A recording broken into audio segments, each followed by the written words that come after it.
Mr. Speaker, good afternoon.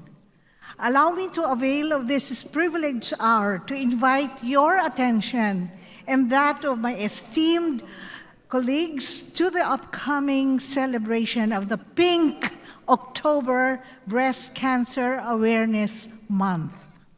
It is an honor for me as President of the Association of Women Legislators Foundation, Incorporated, to once again usher in this mark of our commitment that has become an annual tradition here in Congress in cooperation of the Committee on Women and Gender Equality.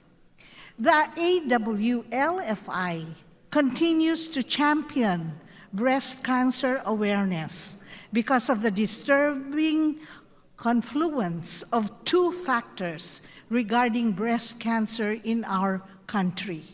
While it is prevalent, it is often diagnosed only when it is already at its latter stages. It has affected 27,163 Filipinas in 2020, while the total of 9,926 died from it, making breast cancer the most prevalent form of cancer in our country and the number 3 killer for the same year, according to GloboCan 2020. Our country has the highest prevalence of breast cancer in Asia and the 9th highest in the world, as stated in a meta-analysis of 5 studies by René Argenal in 2019. Tragically, prevention and treatment services for non-communicable diseases like cancer were severely disrupted by the COVID-19 pandemic and its resulting lockdown.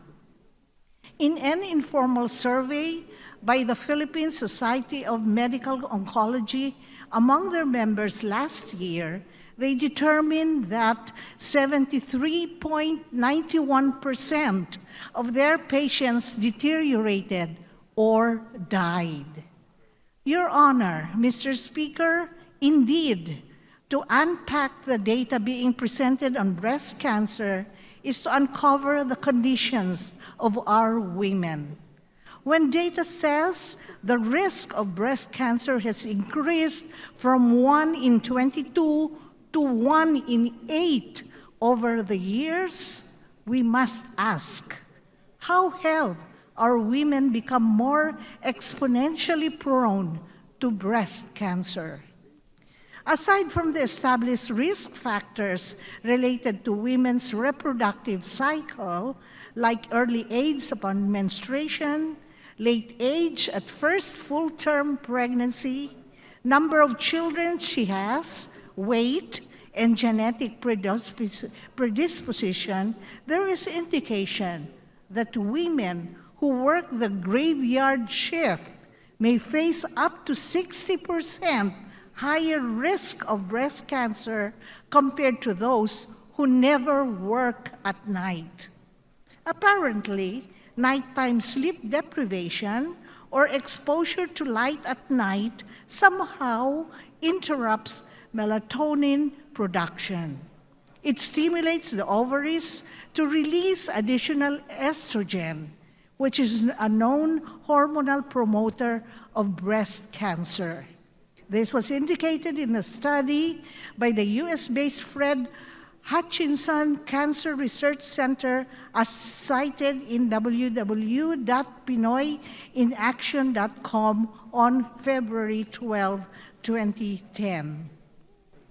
Clearly, cancer control in our country has to address this matter because, as per data from the International Labor Organization way back in 2016, the business process outsourcing industry in the Philippines that had reached 1.3 million was already composed of 53.2% women. Mr. Speaker, may I propose that the DOH, if need be, prepare supplemental funds in its proposed 2023 budget for cancer prevention and awareness. There must be particular focus directed to the greater number of women in the workforce of the BPO industry who are at greater risk due to their nighttime work schedule. The National Integrated Cancer Control Act, or NICA, seals our commitment to the establishment of a cancer control policy in every workplace. As stated, and I quote, "It shall form part of employee benefits in the formal sector, covering the entire cancer continuum, including genetic counseling and testing, to screening, diagnosis, and palliative care, treatment, rehabilitation, survivorship, or hospice care." Notable with the NICA is a Cancer Assistance Fund that we must fund robustly to help pay for treatment, expand PhilHealth benefit packages in cancer, and support bigger cancer awareness campaigns. After all, it has been determined that 70% of those who have breast cancer in our country are indigents.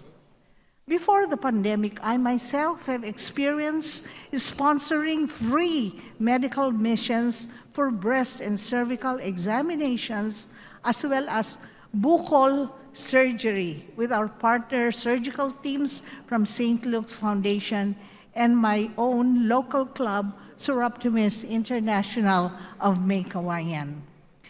They are here in the gallery right now in support of this advocacy.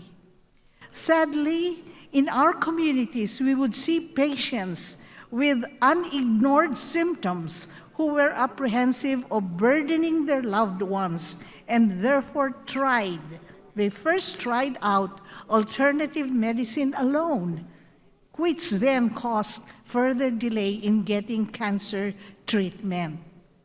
The irony of this in breast cancer is that it is treatable at the early stage.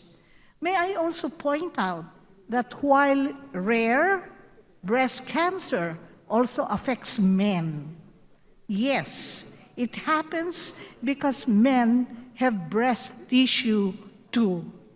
So may I just be vocal now about the cultural unease from talking about suso.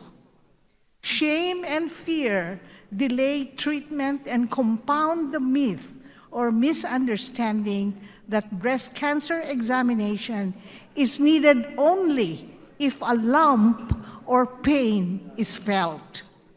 This much is indicated in a 2018 study by Wu and Lee, where among 944 women in Leyte, over 80% had never had clinical breast examination, while only 8% reported having had a mammogram.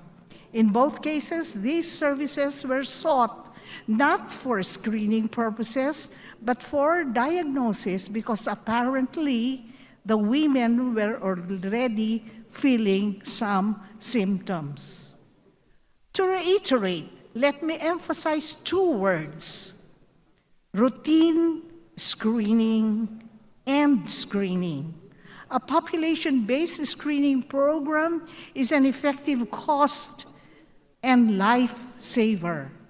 Breast care examinations and mammograms must be a normal part of our women's routine checkups at the age of 40, a proactive way of asserting that breast cancer is preventable and treatable. Sa aking mga kasuso, sa aking mga kaisang dibdib, yes, by breast friends among our legislators, we must invest and implement cost-effective programs for cancer control and early detection.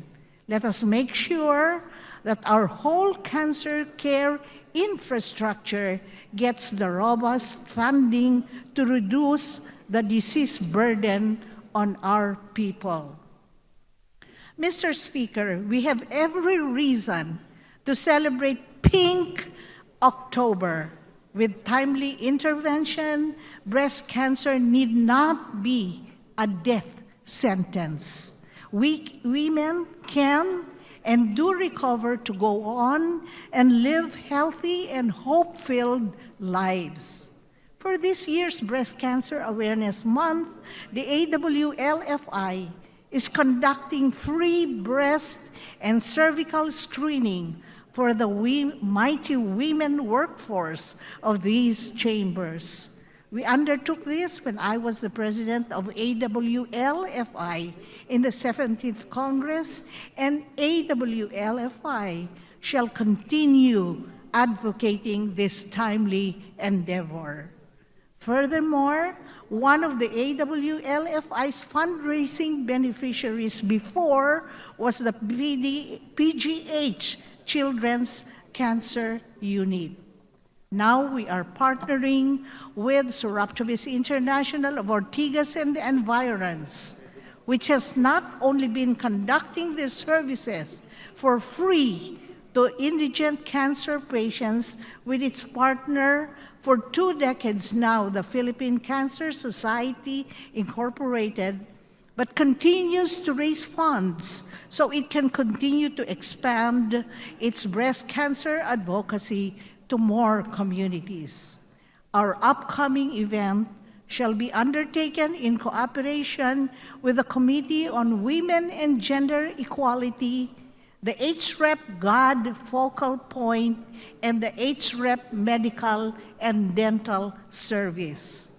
Pre-registration forms shall be made available, and we hope that around 100 from the House Secretariat and congressional staff shall avail of the free breast and cervical screening on October 6, 2022 at the North Wing Lobby.